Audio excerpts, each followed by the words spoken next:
are all here. We'll go ahead and get started.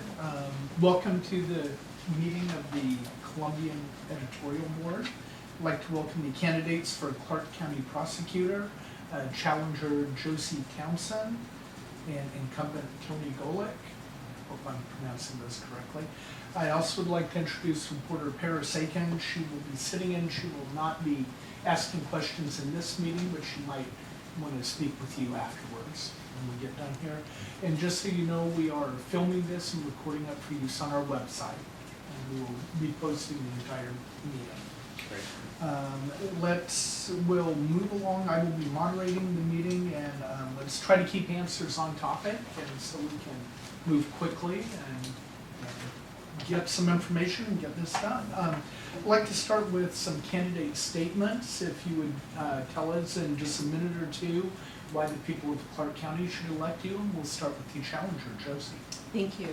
I'm a retired police officer. I was serving over 20 years of policing with my last assignment at Ground Zero. So I've dealt with a lot of people in crisis, and certainly 16 of those years was as a supervisor, budget, policy. I am a veteran of foreign war, having served my country in Bosnia. And so I have been associated with the veterans groups, including Veterans of Foreign Wars. I'm the former city prosecutor here in Vancouver. I was the city prosecutor here for about 3.5 years. During that time, I received the Leadership Award from the City of Vancouver for the changes that I made at the prosecutor's office. I've served as an administrative law judge for 5 years with the state of Washington, and I've also been a trial attorney. I'm currently in private practice, and I'm also a law professor. I'm asking for the voters to endorse me for the position of prosecutor because we need to rehabilitate the office of prosecutor. The last 4 years have been a downward spiral, which has been unfortunate, but we need strong leadership in that office, and we need to make positive changes and repair the bridges that have been broken over the last 4 years. Okay. Thank you. Tony? Hey, I'm Tony Golick, County Prosecutor. First, I'd like to say it's been an absolute honor to serve as Clark County's prosecuting attorney. I've been prosecuting criminal cases for about 2 decades. I have personally prosecuted many of the most serious cases here in Clark County, everything from starting out misdemeanor cases like my opponent did when she was with the city attorney's office, the biggest 2 misdemeanors there, all the way up to aggravated murder trial. As your serving prosecutor, last summer, while in office, tried a month-long aggravated murder case, State versus Dennis Walter. Been about 2 decades since the elected prosecutor had tried a case in Clark County. I said 4 years ago that I would continue to do that, and I will continue to do it.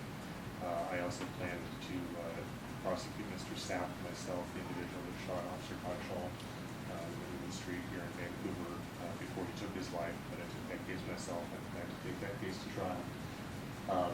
I ran for office because I was handling the most serious cases in the office, but our past prosecutor, Art Curtis, decided to retire, and I, along with everybody in the office and my predecessor, Art Curtis, and the leaders of law enforcement, I think all agree that you had to have somebody leading the prosecutor's office that has had the experience at the highest level in the prosecutor's office. And that's the big difference between myself and my opponent. My opponent prosecuted just misdemeanors with the city before she resigned and moved termination from the city attorney's office. I've been leading the office. The office has been successful. We have a very strong team at the prosecutor's office, and that is, I think, reflected in the endorsements that I've gained so far. I've endorsed by Art Curtis, our past prosecutor, Gary Lucas, our sheriff, Mitch Lackey, Bob Richardson, Ron Mitchell, all police chiefs of different jurisdictions, retired Superior Court Judge Robert Harris, who was the longest serving judge in Clark County, in the state of Washington when he retired. Superior Court Judge Woolard, retired. Pat Gelada, Robert Schaefer, was Pollard, Brent Boger, who was my opponent 4 years ago, and we sat here 4 years ago in this room. Myself and Mr. Boger debated who the citizens should select as prosecutor. Mr. Boger is endorsing me for this race, and I think that's something that you don't see very often, but it's reflected, I think, in the function of the office and just cross-party lines, as has Sheriff Lucas to endorse me in this race. I'm also endorsed by our chiefs, and I'm endorsed by Vancouver firefighters. I'm also endorsed by the Vancouver Police Officers Guild, and by my opponent's former employer, Ted Gapey, the past city attorney, as well as the current city attorney, Bronson Palmer. So that list of endorsements for people who are leaders in the justice system in the community, and people that know myself and my opponent well, and our work and our record, have all spoken clearly that they believe that I should continue to serve, and I look forward to continuing to serve the citizens of Vancouver. Like I said, we have an excellent team in the prosecutor's office who do good work, and I'd like to continue to do that good work. Thank you. Josie, you mentioned the last 4 years in the office have been a downward spiral. How so? What evidence is there? Well, let's look at the Sheriff's Department's first question to me was, what would you do to repair the relationship between the Sheriff's Department and the Prosecutor's Office? That was the first question. And I think that Mr. Golick's ability to twist the truth is evident in his behavior and his statements even today. He made the statement that I resigned in lieu of being terminated, which is an absolutely untrue statement. But his untrue statements are what sets him apart from everyone else in that office. But what did happen there with the city? With the city, I worked out a severance agreement with the city, and I was not asked to resign, and that is in depositions that have been taken. But apparently, Mr. Golick chooses to make other statements. But I received the leadership award. I started the diversion program for the city, converted them from city ordinances to statutes, made a lot of progress in that office. I took an office that was struggling, that was not performing at all. And we do felonies because we were cross-trained with the prosecutor's office again. He says the city only does misdemeanors. That's not true either, because they're cross-trained and part of the DV task force, and you do felonies. But apparently Mr. Golick is not aware of that, even though he's a member of that committee. But specifically when you talk about the broken bridges, this is from the Sheriff's Guild's president. Last night I watched both candidates present. Josie Townsend was very articulate in her positions and explained why she took those positions. Some of her positions directly address the concerns the Prosecutors Guild has brought up as well. Prosecuting attorney Tony Golick seemed to be more of a politician telling us what he thought we wanted to hear. Yes, a trial lawyer making his case to us. He took credit for his practice of having interns handle district court on trials on their own, which I don't care for. He took credit for the quick turnaround on OIS cases, which isn't the case in his administration. He took credit for the 8 new deputy positions we're to get from the County Board of Commissioners. Some members I talked to thought he came off as arrogant, and I could see how they make this observation. And this is from the president of the Sheriff's Guild. And the Sheriff's Guild did not endorse him. The police departments are Have they not. endorsed you? No, they have not. But they overwhelmingly endorsed Mr. Golick his first time around.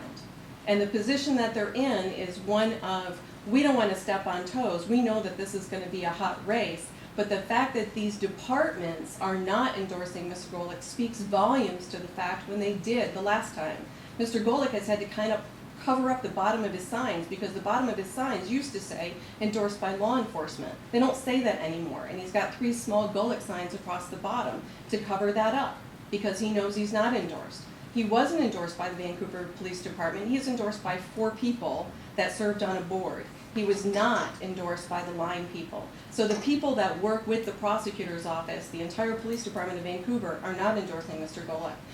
The sheriff's department is not endorsing Mr. Golick. His own guild has not endorsed Mr. Golick. There have been 3 surveys that have transpired regarding his own personnel in the last years. In 2011, his office was at the bottom of the rung in terms of morale, in terms of dysfunction, in terms of trust for management. There was a separate But how do survey you that was change done. that? What Well, do you do number one, differently? you respect the contracts. There have been several grievances filed against Mr. Golick, which he's admitted that he's violated the contract. As a matter of fact, his last grievance that he settled, he agreed that he would go and get retrained on how to avoid violating contracts. But his agreement says that he's going to go to Las Vegas this month on county money to get retrained on how not to violate the contract. There have been settled grievances with his own people. So what do? First of all, you meet with those guilds and you respect that contract that was put into place. One of the cornerstones of Mr. Golick's first bid for election was support of guilds, of contracts. And then the first thing he did when he went in there was violate those contracts. So the first repair that has to be done in that office is to meet with the guilds and to settle that down, to understand that when there is a contract, you follow it. I've been both a union member and a union steward for almost 20 years of my life. And one of the things that you do is you respect the people that work for you, and you do follow the contract. And that's something that my opponent has not done. Tony, go ahead. No, go ahead, Tony. You can What? respond and then I have a Quick. question. I'm not sure if I can respond to all of those things quickly. I'll try to take them sort of piece by piece. I am endorsed by the Vancouver Police Officers Guild. I'm sorry that my opponent, disagrees with how they operate, but I am endorsed by the Vancouver Police Officers Guild, as well as all the other individuals and organizations that I just indicated. And I look forward to working with the Sheriff's Office Guild for a long time, and I think there's a good chance that they will endorse me in this race also. I expect that they will re-vote. They certainly did not endorse my opponent, and they would never do so. They know her, they know her record. They just stayed out of it pre-primary. They're in their own race with the fact that we're going to have a new sheriff, and I think that weighed heavily on them in that. But I've worked closely with them. I have a lot of close relationships with our sheriff's officers. In fact, there were one of the sheriff's leaders, Major Crime Sergeant Ken Malays, was out putting out signs with me just on Saturday.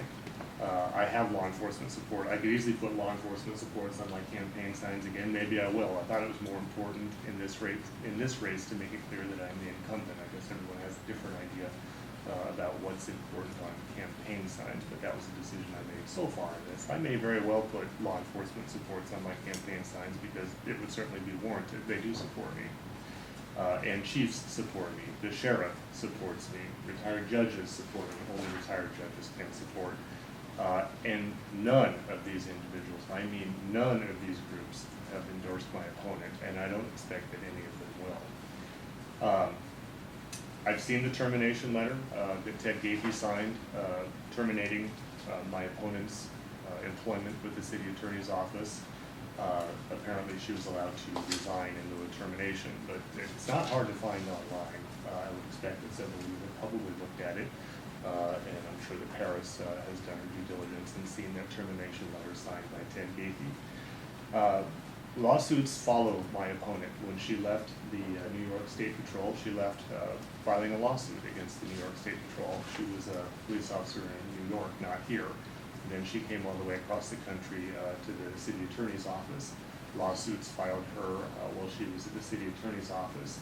She terminated an individual named Scott Sonyu, an attorney at the city attorney's office. A wrongful termination suit was filed. Arguments about guild interference by my opponent, which she just brought up, and the city had to pay out $150,000 for that lawsuit because of my opponent's activity. Okay, I'm gonna jump in there, Jody. Go Well, ahead. we were talking a lot about endorsements, and I wondered, Josie, do you have a list of endorsements? They're on my website. I guess, what I do is I go out and I speak to line people, and I've talked to police departments. Yeah, I have endorsement of Ed Owens, of John Grazier. I have endorsements of individuals. I don't parade around and say, look, I'm the presiding prosecutor, so will you endorse me because it's going to look good for my campaign. I spend most of my time talking to grassroots people, and what I do here is that I can't get involved in this race because I'm worried about retaliation from Mr. Golick's office. I hear that. I have met with prosecutors in Salmon Creek because they have said if I meet with you in Vancouver, I could lose my job. That is the type of fear and control that Mr. Golick has over the people that work in his own office. Okay, thank you. I'm really not that scary, for the record. Tony, several veteran people in your office have resigned or retired. Is that unusual? Is it an unusual number? No, not at all. In fact, when I took office, I was interviewed by CBTV shortly after taking office, and I was asked, what's going to be one of the most difficult things in your administration? And I said, well, we're in the Great Recession, just starting to make headway out of it, and government is going to rebound after private sector, and we're going to have attorneys start to leave the office. because of that. I said that, like I say, 4 years ago. There's a lot of attorneys in town, lots of attorneys in town that work in the prosecutor's office under Art Curtis over the years. The actual turnover numbers, I have exactly what they are. When I took office, there were 96 employees in the prosecutor's office in 2011, 42 attorneys, 54 support staff. Over the 4 years, since January 1, if you go through the end of this year, 18 people left the office, 8 by retirement. So that would be 18%, 18.7% turnover of the entire workforce in that 4 years, which would be 4.6% per year. If you take retirements out of that, people are going to retire, right? They're going to hit retirement age and they're going to retire. So if you were to subtract retirements out of that, that would be 10% of that entire force that we had 4 years ago have left the office. So that would be a 10% turnover for over 4 years, or 2.5% turnover per year. I would suggest to you that's not a high turnover rate. You're going to have people retire. You're going to have people go on to do other things. We had recently one of our civil deputies left to take a position on the bench. We had our chief civil deputy leave the office, Bronson Potter, to take the position as the Vancouver city attorney. We have an excellent relationship. Like I say, he's endorsed me for this race. I don't think he feels, pressure or anything when he endorses me, and I don't think any of these other groups or community leaders feel some sort of pressure when they endorse me. And I think that if my opponent had endorsements, if she had groups that were endorsing her, community leaders or leaders in law enforcement, she would be, seeking those and talking about those. So that's the actual data on turnover. People are happy in the office. People are doing a good job. She cites to a poll about work in the office and morale in the office, and she cites for one in 2011. The data from that was taken before I took office. It stayed about the same, and the problem has been the workflow in the office. The workflow's gone up, but we had a reduction in force, just like a lot of other departments. But our workflow has continued to go up. So the thing that people are upset about in the office is the same thing that I hear over and over. We need relief from the workflow. But I also, work with our budget office, work with our commissioners, and listen to the citizens when the citizens are saying to government, do more with less. And that's exactly what we did. We went through our budget, scrubbed our budget, figured out ways to save money. When I took office, we found ways to save money. We stopped sending people away for training, started doing training in-house, and we shifted how we were paying for our legal research and went to all online legal research instead of paying for hardbound books. By doing that, we were able to hire interns in groups of 4 instead of having 2 volunteer interns like we'd always had. I started as an intern back in the early 90s. When I was in law school, that's how people start off. But now we have 4 interns at a time that are paid. They come as a class, basically. They're trained all at once, and they handle those misdemeanor cases, the same ones that my opponent handled when she was at the city attorney's office. And for point of clarification, while other people at the city attorney's office handled felonies, my opponent did not. She just handled misdemeanors. Josie, have you ever tried a felony case? Yes. Not as a prosecutor. Not as a Locally as a prosecutor? Resolve them in the city attorney's office. We didn't go to trial. But yes, I handled felony cases and we resolved them. We did the conflict felonies. How for the important is county. it to have experience trying felony cases in this position? It's about 1/3 of the work of the prosecutor's office. There are 3 divisions to the prosecutor's office. There's the child support unit, which deals with the collection of child support for the state. There's the civil division, and then there is the criminal division. So I have experience in all 3 of those areas, where my opponent has experience in 1. I have trials almost every month. I think my opponent has had 1 trial a year, and I'm not saying that is wrong.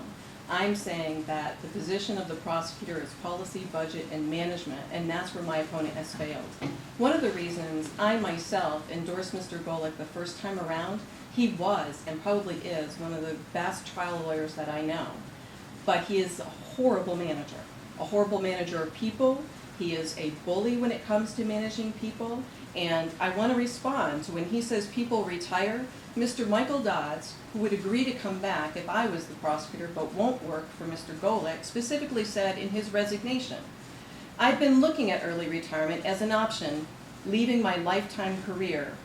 I decided on no small part because of the lack of action on the part of the prosecutor administration to support me. It has been my experience during tenure as the vice president of the guild that members of the attorney staff are allowed to engage in conduct and receive no sanction or discipline, while in comparison, other attorney staff were disciplined for conduct that was either less serious or not serious." And he goes on to talk about how he was harassed in the workplace and asked for help and nothing was done. And with regards to the survey, there's been 3. The one in 2014, which includes Mr. Golick's office, puts him at the bottom. And the morale in that office is so low and so fractured, that is a problem. When people feel as though they're not protected at work, they're not going to be able to do their work very well and serve the public. And their comments are not 1 or 2 people. These are comments of the majority of the personnel in that office. Employees are treated differently depending on personal feelings about them. Some people are disciplined while others are not for the same reason.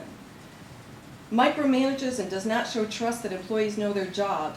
Since does not know if employee is performing duties accurately, picks on time management and other related issues.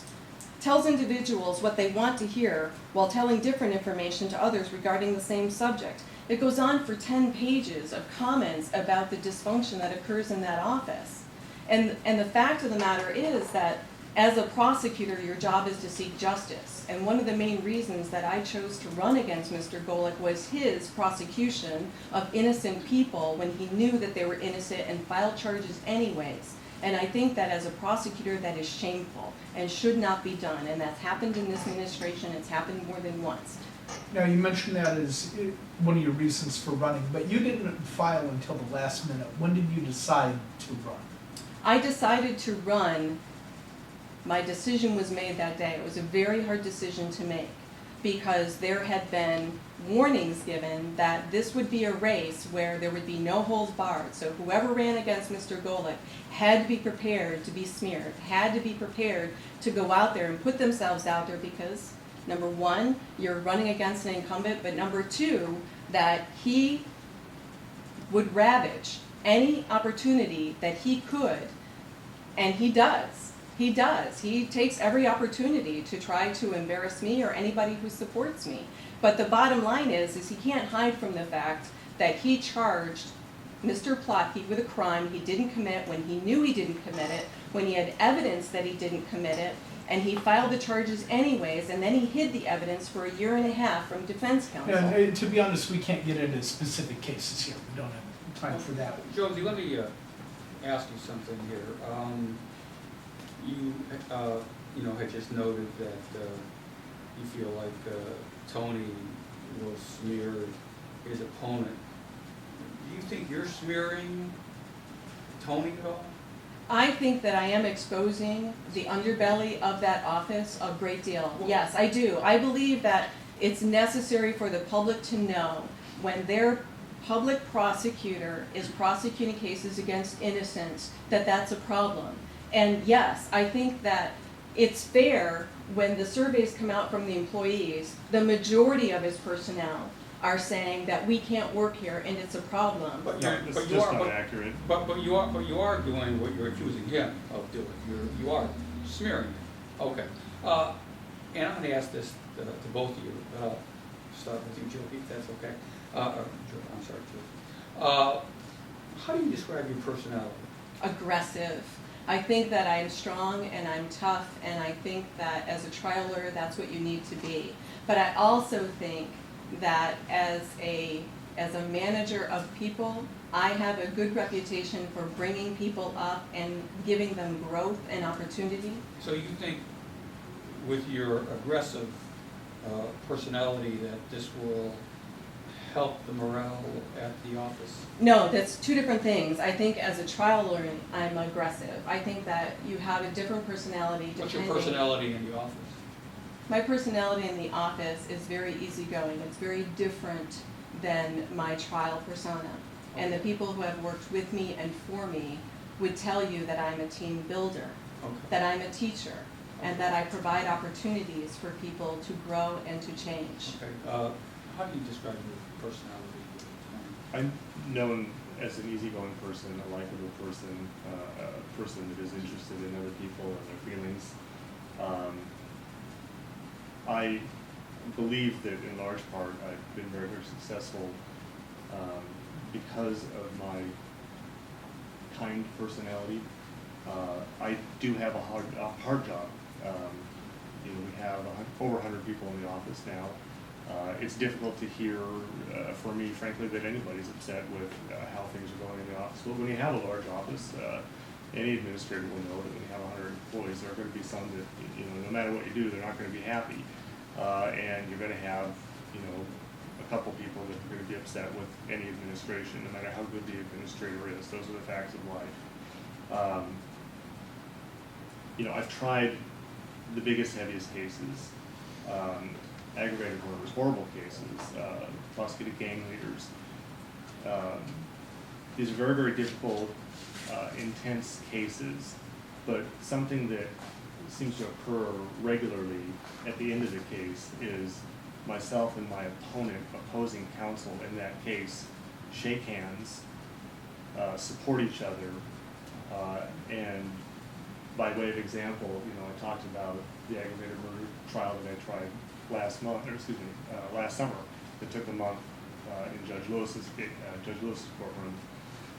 You don't have a more high intensity case than an aggravated murder case. You just don't in the court system. The defendant was sentenced to life in prison.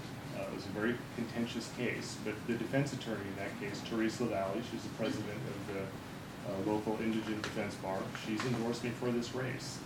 You know, I don't have people usually attacking at me and making personal attacks. And frankly, I've never had anybody make personal attacks toward me in the way that my opponent has before in my life.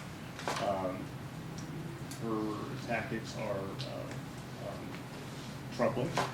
Her approach is difficult for me to address. She is extremely aggressive. She's well known to be extremely aggressive. And her history as a manager was that as somebody that was extremely aggressive toward the people that she managed.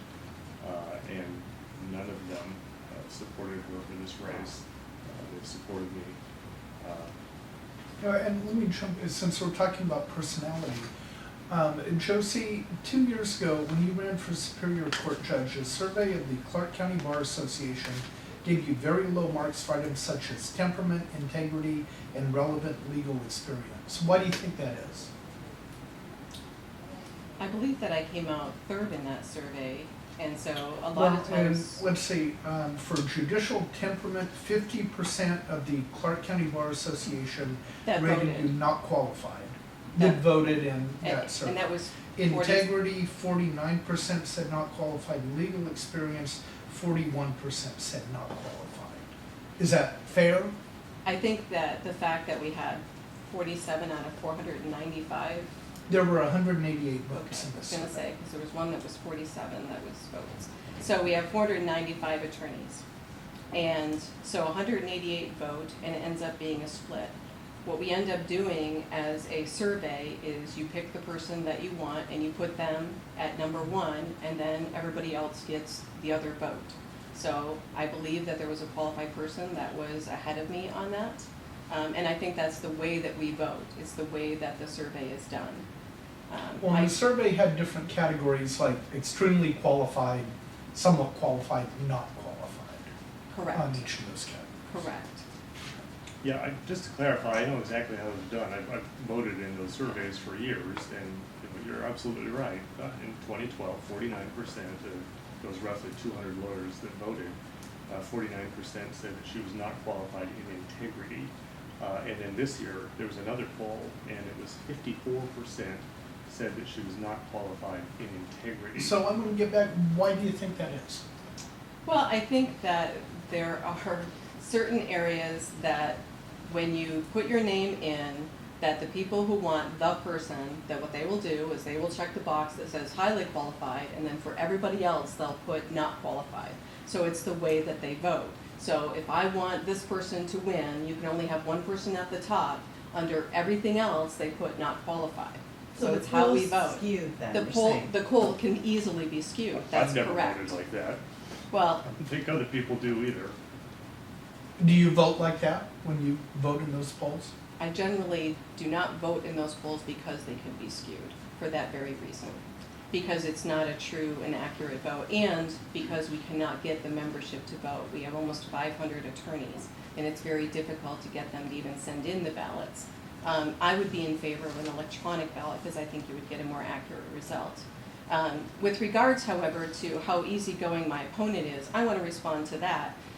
The grievances by his senior prosecutors speak to the fact that not only do they say he's not easy to get along with, but that he's impossible to work with because they filed numerous grievances. So we have a grievance from Dustin Richardson, from Randy Sinclair, from Alan Harvey. Mr. Mackler, who is the union attorney for the Guild, has filed numerous letters indicating that you're impossible to work with, and these grievances were paid. So these were resolved where Mr. Golick says, I admit that I violated the contract, I violated your rights as my employees. He took what we call an Alford plea and said, well, there's enough evidence out there for me to say that yes, maybe I did do something wrong. So when he says, I get along with everybody, he gets along with everybody that does it the way that he wants to do it, whether it follows the contract or not. So Tony, how has your office resolved those grievances? We've not had any grievances go to arbitration. There, you're gonna have some disagreements about how some things should be done, and sometimes you go through a grievance procedure. Every one of them has been settled. Settled with- Settled yeah, with settled. just an agreement to settle. There have been no payouts by the county. There's been no admission of wrongdoing by either side. We've just worked them out. I anticipate. So in those that we'll- cases, the county has not had to make a payment. That's correct. Josie, let me ask you another question about your decision to run for this particular office. Oftentimes, when someone is moving from private practice to public, they say they do it because I want to serve the public, I want to give back to the community. Certainly there are, from attorneys I often hear that they like to move in the other direction because there's so much more money in the private sector, and so I've got to get out of this public job because as an attorney I can make more money in the private sector. Will you be taking a pay cut when you look at the pay, the benefits, the retirement, all of that? Will you be taking a pay cut if you win this office?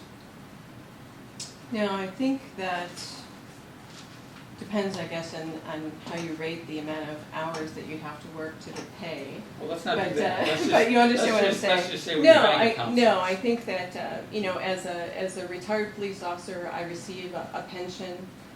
So I do serve my community. My whole life has been serving my community. So in terms of the why, I do believe that my opponent is constantly calling me a defender. She's a defender. I am a defender. And the reason that I'm taking this job is not about the money. And I think in terms of how much money I make, I probably end up making about $20,000 or $30,000 more if I take this job and get elected than what I'm making now. But you lose the freedom that you have in private practice to set your own hours and to determine your clients because your clients are assigned. So I just wanted So- to make certain of this, that you're not taking this in any way, shape, or form for the additional financial gain that you'd be getting if you won the office. No, I think that the amount of work that it's going to take to repair the bridges that have been broken are going to be pretty much 7 days a week for the first 2 years of the administration. I think that's what it's going to take to rehabilitate what's been done.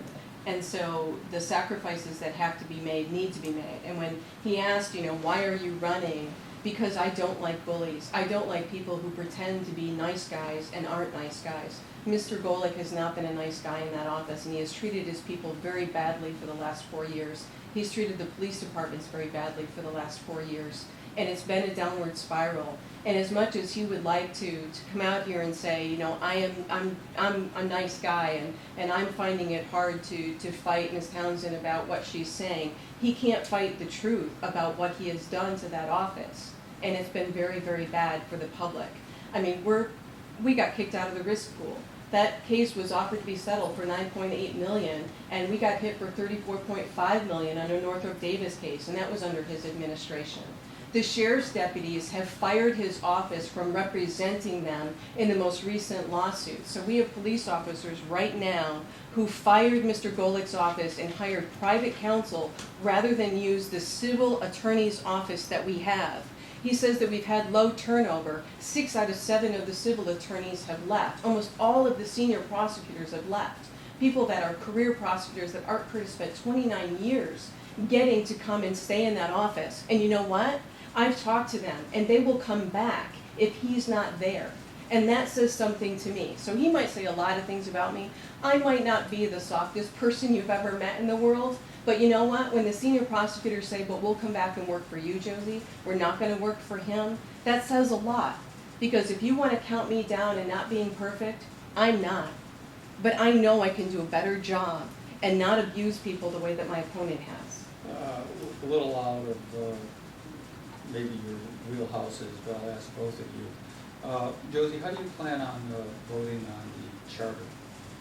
I plan to vote against the charter, and the reason that I plan to vote against the charter is because I think while it's been reworked in a lot of ways, I still think that it puts too much both pressure and power in one person. I do like the independence of the departments being able to do their own hiring and firing, and I think that when you start looking at the negotiation of contracts, I think that there is something to be said with regards to how each unit operates. And I think having one person in charge of all of that is going to be extremely difficult to do. And so I think that it's just not where we need it to be for me to support it at this point. Tony? Can I back up on that one? There was just As long as you answer that. there were, yeah, I will. There was a boatload of allegations in it. Yeah, okay. Yeah, again, I can't get to all of them, but there were 3 individuals that retired in the last 4 years. One of them's passed away, so I guess she's talking about 2 individuals that might come back. Those are the actual numbers. And also, again, for the record, I am a nice guy. Now, getting back to your question on the charter, I have intentionally stayed out of saying what my personal opinion is on the charter, and that's because as the county attorney, it's my job and our civil division's job to advise on the charter, and it was to advise the freeholders, and I think it would be inappropriate to say what my own personal opinion is on the charter. I think I've held fast on that, I don't think the prosecutor, the person that's giving legal advice on the charter, giving advice to the commissioners, giving advice to our auditor about the charter, I think it would be very inappropriate for the prosecutor to say, I think we should, or I think we should not have the charter, because then the legal advice suddenly doesn't look like unbiased legal advice, does it? And that is by statute, a duty of the prosecutors to give unbiased legal advice to department heads. My opponent should not be saying what her opinion would be about a charter, because that's the sort of thing that a prosecutor must remain unbiased on, and those department heads must be able to feel like they're getting unbiased opinions and unbiased advice, and just here's what the law is on these sort of things. So you're not going to get me to say what my personal opinion is about a charter. Of course, I have a personal opinion, and I have the right to vote like anybody else, but I'll not be out in public saying what that is, because I think that would be a mistake.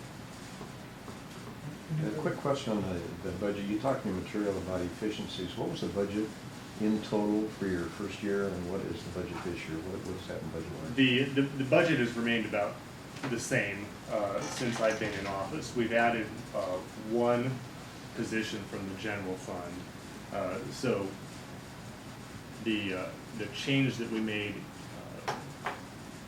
was in our controllable parts. The vast majority of our budget is from wages and benefits, and that's controlled by the budget office. Then we have a controllable part, which is close to $600,000 per year.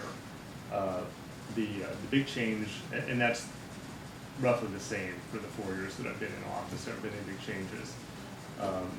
So the one significant change to the general fund based on employees has been one additional general fund position to the criminal side of the prosecutor's office. We also added 2 other positions from grant funded positions, one for a DUI dedicated prosecutor, and one for an auto theft task force prosecutor. Those were done at no cost to the general fund. The change that I talked about in my materials is the same change that I talked about at the very beginning, shifting our controllables at about $600,000 to shift from our training, from sending people to training and paying for hotels, meals, that sort of thing, to in-house training where we have our appellate lawyers and other lawyers in the office provide the training so that our lawyers get relevant training and they get their continuing legal education credits. And then also, like I say, shifting from hardbound legal research to all online legal research. And that shift didn't change our budget at all, just changed the allocation of that controllable part of our budget so that we're able to hire interns, like I say, in groups of 4 once per year, which is a far better way to utilize that money. So what happened was we had, just before I took office, we had lost 4 attorney positions and 6 support staff positions in the office. So I had to make those positions back up. Well, if you lose positions, you're not going to take them out of major crimes or child abuse cases or something like that. You're going to take them out of misdemeanor cases, which is what our critics did, and that was the right decision. But when I took office, we had a misdemeanor prosecution unit that was being covered by a couple lawyers and then volunteer law student interns. Well, if you have volunteer law student interns, sometimes they're not the very best and maybe not the most reliable, so we need to get paid interns so that we can train them up and have them do a better job.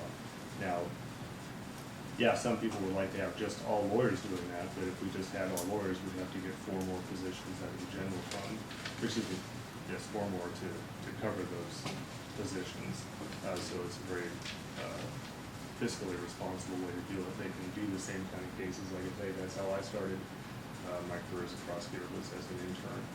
So they're far more cost effective than having lawyers do those low-level cases. So you had mentioned earlier about the workload going up, which was part of this underlying problem with morale. Are there some metrics that you guys track, number of cases? Yeah, absolutely. The main one that we track is our adult felony filings. That's the sort of the wheelhouse workload of our office. So we file around 4,500 misdemeanor cases that are handled just in our misdemeanor unit, DUIs, 4th-degree assaults, simple assaults, petty theft, that sort of thing like my opponent handled when she was in the city. And then felony cases, so anything from felony theft up to murder. When I took office, we were right about 2,000 adult felony filed cases per year. We have gone up at an angle each year, and this year we're on track to file about 2,500 felony cases, adult felony cases this year. So that's that significant increase in workload, and it's year after year. And I don't think that it's going to change. We are back up to close to our very biggest numbers that we were pre the recession. We actually had a fall off in felony filings during the recession, as we did nationwide. Since the economy's rebounded, those filings have gone back up. Our population's increasing and it'll continue to go up. You know, last fall, our sheriff made a very impassioned plea to the commissioner saying that he needed 8 new deputies, and I supported him in that. And I supported him in that, frankly, likely at the cost of morale in our office and the cost of our ability to function as well as we would like to. But I looked at law enforcement and the criminal justice system as a whole, and I said, yeah, that's where the need is, because you've got counties that you've got deputies out in North County that don't have any cover. If they go up north on Graveyard, they could be a half hour away from any backup, and that was something that we needed to fix in our justice system in Clark County. So I said, yeah, to the budget office and to the commissioners, each of them individually, that's where you need to put the funds at this time. Now, I would love to have said, and we need 8 deputy prosecutors also, but we're working with the county budget that has, a set amount. And if every department says me, then, everybody has to share the pie. And I said, that's what needed to happen, and that's what did happen. Moving forward, I expect we will need to start asking to add positions out of the general fund as those cases keep going up. We're at capacity or slightly over capacity right now for workload in the prosecutor's office because those filings keep going up. And if they keep going up at that rate next year, I will be in front of the commissioner saying, hey, we need now another deputy prosecutor position or 2. But I'm looking at those numbers and working with the budget office to decide, when that has to happen. Okay, very quickly then, let's say 1 minute, give us your closing summation. Tracy? Well, with regards to finances, I think that it's interesting that he talks about resources, and in fact, he's using outside legal counsel, the Summit Law Group, to do the interest arbitration. So he's got 7 civil attorneys, and he's paying thousands and thousands of county dollars to Summit Law Group to do his interest arbitration, to negotiate with the Guild. I think that it's interesting that he's agreed, as a result of grievances filed, that he's going to attend 17th to the 19th, the Flamingo Las Vegas training on how not to violate the contract, and he's doing it on the county dime. I think that it's also interesting that there's almost 1,000 cases in intake that haven't been handled under his administration. These are cases referred by the Vancouver Police and the Sheriff's Department that have not been handled, have not even been assigned. One of which was an attempted murder case that they filed on this year, and they missed the statute of limitations and had to turn around and dismiss it in June. So I think that the issues before the public today are, where are we today, where we were compared to 4 years ago? The public deserves better treatment and to spend less money. And we are spending a great deal of money out of the prosecutor's office that we weren't spending 4 years ago. Mr. Golick's employee used an outside civil firm to do his own work and then billed the county for it. And Mr. Golick did not hold him accountable and did not make him repay the money. Mr. Golick is not fiscally responsible to this county.